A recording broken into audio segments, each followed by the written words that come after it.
ہے؟ اس نے کہا نا نا نا نا نا نا، تمہیں شرم آئے گی، تم سوچو گے یار میں اپنے وہاں سے چندہ منگاؤں۔ فرمایا نہیں، تم نے یہ کہنا ہے گھر بھی میرا ہے تم بھی میرے ہو، لیکن تم نے یہ کہنا ہے جو کچھ مسجد کے اندر کام آئے گا کہنا ہے یہ مسجد کا ہے، تاکہ نسبت میرے گھر کی طرف کرنی ہے، اپنی طرف نہیں کرنی۔ میرا گھر تمہاری خدمت کرے گا، میرا گھر تمہاری خدمت کرے گا۔ تو یہ اللہ کے گھر بہت بڑی نعمتیں ہیں۔ آپ نے دو دعائیں مانگی آگے، ایک دعا جو ہے وہ میں عرض کر دیتا ہوں، ربنا تقبل منا انک انت السمیع العلیم، اسی آیت کا آخری لفظ ہے کہ آپ نے سب سے پہلے یہ کہا کہ یا اللہ جو کچھ میں نے کیا اسے قبول کر لے۔ پہلے کعبہ تعمیر کیا، اسے کیا کر؟ معلوم ہوا نیکی کرنا مشکل، پہلا مرحلہ، دوسرا مرحلہ اس سے بھی بڑا، نیکی سنبھالنا مشکل۔ نیکی اگر ریا کی آندھی آئی، ریا کی آگ لگ گئی، ریاکاری ہو گئی تو آنے واحد میں ختم ہو جائے گا، اور میں سوچتا رہوں گا میں تو بہت نیکی، میں نے بہت بڑی نیکی کی ہے، اور لیکن اس کا ملیا میٹ کر کے رکھ دے گی ریاکاری۔ ریا سے بچنا بہت ضروری ہے کہ نیکی جب بھی کریں اپنے رب کی رضا کی خاطر کریں، اسے چھپانے کی کوشش کریں، جتنا چھپائیں گے اتنا پائیں گے، جتنا چھپائیں گے اتنا پائیں گے۔ اور یہ ہمارا ذہن ہوتا ہے، میں ہوں آپ ہیں، ہم ایک طبقے کے لوگ ہیں، جب ہم نیکی کرتے ہیں نا فزیکلی طبعی ہمارے ذہن میں آتا ہے میں نے بڑا کام کیا ہے، سمجھ گئے کہ نہیں؟ یہ آتا ہے تو فوراً لا حول ولا قوت الا باللہ العظیم پڑھنا، اللہ سے معافی مانگی، میں کون ہوتا ہوں، یہ تو میری آخرت کا خزانہ ہے، اللہ نے مجھے توفیق دی ہے، اس کا شکر کرنا، یا اللہ تو نے مجھے نیکی کی توفیق دی، میں کہاں قابل تھا، میرے ساتھ رہنے والے لوگوں کو ایمان نہیں ہے، مجھے اعمال عطا کر دی، میرے ملک میں ساتھ اسی زمین پہ رہنے والے ہندو سکھ رہنے والے ہیں، ان کے پاس ایمان نہیں ہے، تو نے مجھے ایمان دے دیا، میرا کمال ہوتا تو پھر انہیں بھی مل جاتا، انسان کا کمال ہوتا۔ تو یہ اللہ رب العزت کی نعمت ہے کہ نیکی کر کے اس کی قبولیت کی فکر کرنا، یہ بھی ایمان کی علامت ہے کہ نیکی کرنی ہے پھر قبولیت کی فکر کرنی ہے۔ تو اب ترجمہ سن لیں، جب ابراہیم علیہ السلام آ رہے تھے بیت اللہ کی بنیادوں کو اور اسماعیل علیہ السلام، ربنا انہوں نے کہا اے ہمارے رب تقبل قبول فرما منا ہماری طرف سے، انا کا بے شک آپ، انتا پھر کہا بے شک آپ، سمیع سننے والا ہے اور علیم جاننے والا ہے، اے پاک رب تو سننے والا بھی ہے جاننے والا بھی ہے۔ پھر فوراً دعا کیا مانگی؟ فوراً مانگی ربنا اے ہمارے رب اجعلنا بنا ہمیں مسلمین لک، دونوں کو کیا بنا؟ مسلمین، مسلمان مسلمین، یہ دو آگے، ہم دونوں کو کیا بنا؟ سر جھکانے والا، اپنی بارگاہ میں، وَمِن ذُرِّيَّتِنَا اور ہماری اولاد میں سے امتا مسلمتا لک، اور اپنے لیے ہماری اولاد میں سے امت مسلمہ بنا۔ نبی علیہ الصلوۃ والسلام جس پشت پہ آئے ہیں وہی امت مسلمہ تھی۔ یہ آپ کی دعا قبول ہوئی، یہ آپ کی دعا اللہ نے قبول فرمائی کہ امت مسلمہ میری اولاد میں سے رکھ، امت مسلمہ حضور تک پہنچی، یعنی وہ ایک نسب سے حضور ہے، اس لیے حضرت عبداللہ بھی موحد تھے، توحید پر تھے، عبد المطلب بھی توحید پر تھے، اسی طرح جسے پیچھے نسل جا رہی ہے وہ سارے کے سارے توحید پر تھے، قرآن سے ثابت ہے امت مسلمہ میری اولاد۔ وہ اس کا چچا تھا، میں آپ کو ایک لفظ بتاتا ہوں، قرآن مجید میں ہے، آپ اسی پارے کے آخری میں جب جائیں گے میں آپ کو سمجھا دوں گا۔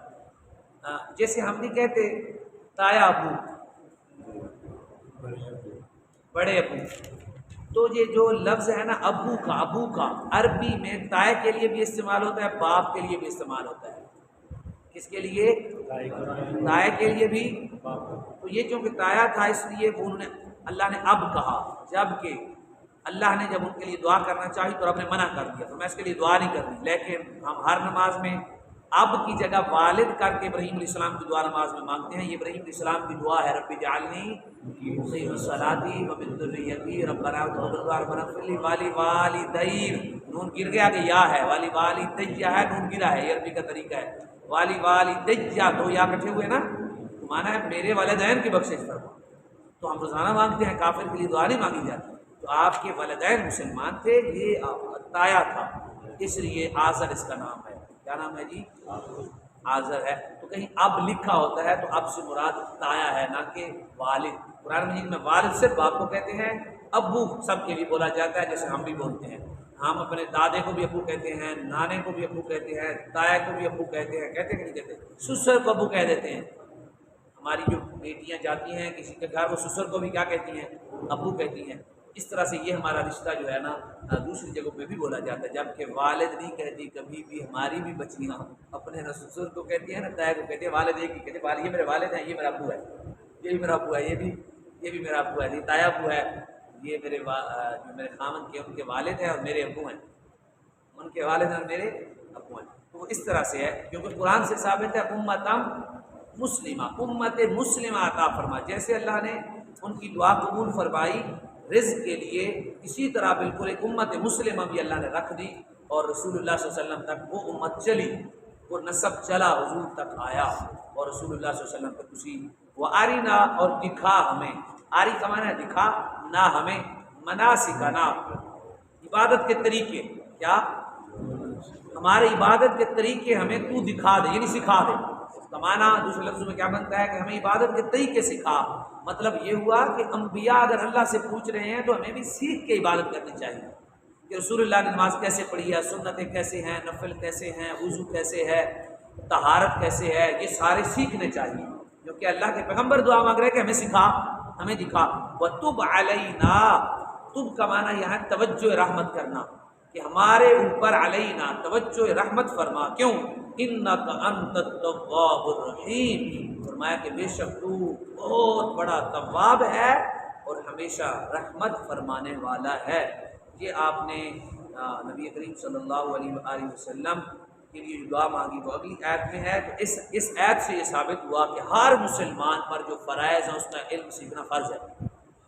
پیغمبر سیکھ رہے ہیں تو ہمارے اوپر بھی فرض ہے۔ تجارت کے مسائل کچھ نہ کچھ سیکھ لینے چاہیے۔ تجارت میں سب سے زیادہ جو چیز کام آنے والی ہے وہ صدق ہے، صداقت، جو صدق پر، جو دوست آپس میں دو دوست شریک ہوتے ہیں، میرے آقا نے فرمایا جب تک وہ سچے رہیں گے اللہ کا ہاتھ ان پر رہے گا، اللہ کا ہاتھ ان پر رہے گا، جب تک وہ آپس میں شریک رہیں گے صدق کے مبنی پر اللہ کا ہاتھ اور برکت رہے گی۔ یہ اللہ کی شان ہے، لوگ جتنے شریک ہوں گے یاد رکھیں تجارت میں اگر صدق پر شریک رہیں گے تو برکت ہی برکت ہوگی۔ اور دوسرا تجارت میں صدق یہ کام دیتا ہے کہ قیامت کے دن حضور نے فرمایا جو سچے تاجر ہیں وہ انبیاء کے ساتھ اور شہداء کے ساتھ اٹھائے جائیں گے۔ قیامت والے دن تاجر کا بڑا مقام ہے، اور قیامت والے دن وہ ان کے ساتھ تو یہ بندہ، میں آپ کو عرض کرتا ہوں، جب میں نے ابتدا میں آپ کو اپنی پریکٹس بتاتا ہوں، آپ کریں گے انشاءاللہ ہو جائے گی۔ جب میں نے ابتدا میں جو 5-7 سال پہلے، کچھ عرصہ پہلے میں نے یہ سوچا کہ بزرگوں کے پاس بیٹھے کہ یار تنخواہ نہیں منتخب کرنی، کسی سے کچھ مانگنا نہیں ہے، اپنی ذات کی خاطر پڑھتے کسی کو کہنا نہیں مجھے دے، یعنی جو ہوتے فیسیں وغیرہ، میں نے کہا کہ یہ نہیں، بس اپنے رب سے تجارت کرنی ہے، رب مجھے دے گا۔ ابتدائی 6-7 مہینے مجھے بڑی مشکل ہوئی، اللہ نے امتحان ہے، ابھی مولوی کوڑ مار رہا ہے، سچا ہے، لیکن اس کے بعد الحمدللہ پھر کبھی مجھے تکلیف نہیں ہوئی۔ یہ تھوڑا سا مسئلہ ہوتا ہے جب آپ اپنے، یعنی ایک دفعہ راستے پہ آنے، ایک بار راستے پہ چڑھنا مشکل ہوتا ہے، پتہ نیچے جو اترا ہوتا ہے، تو جیسے اوپر چڑھ جائے گا نا ایک بار پاس سے، جب ایک بار چڑھ گیا پھر سیدھی راہ ہے، اتنی امن والی راہ ہے۔ مجھ سے پوچھیں کہ جب میں تنخواہیں پوچھتا تھا عید کی نہیں دو گے، میری مہینے بعد میرے سال بعد یہ تنخواہ کیوں نہیں بدائی، میرے بچے انج ہو گئے، ذلیل بھی ہوتے تھے، کچھ ملتا بھی نہیں تھا۔ اب ہم کچھ کہتے نہیں ہیں، عزت بھی ہوتی ہے اور اللہ تعالیٰ دے بھی دیتا ہے۔ تو یہ ہوتا ہے راہ پر چڑھنے کی بات ہے، صرف آپ راستے پر کھڑے ہو جائیں گے انشاءاللہ، صدق پر کھڑے ہو جائیں گے تو اللہ تعالیٰ آپ کی تجارت میں برکتیں بڑی دے گا۔ سب سے بڑا کام کہ بندہ چاہتا ہے اطمینان قلب، وہ اطمینان قلب صدق سے نصیب ہوتا ہے، اطمینان قلب صدق سے نصیب ہوتا ہے۔ اللہ کے حضور دعا ہے اللہ تعالیٰ قرآن مجید کی وساطت سے ہم سب کو مسجدیں بنانے کی توفیق عطا فرمائے، جہاں ضرورت ہے ہمیں مسجدیں بنانے کی توفیق عطا فرمائے اور صدق کی زندگی نصیب فرمائے، اور نہیں اگر توفیق تو اللہ ہمیں انتظام مسجد کے انتظام سنبھال کے کام کرنے کی توفیق اپنی رضا کی خاطر۔ یہ بڑے کام ہیں انبیاء کے، کیونکہ آج ہم نے جو قرآن میں پڑھیں وہ مانگیں، جو قرآن میں پڑھیں وہ اللہ سے مانگے، اور اللہ اس وقت پھر دیتا بھی ہے، وہ مالک ہے نا، ضرور دیتا ہے۔ سبحانک اللہم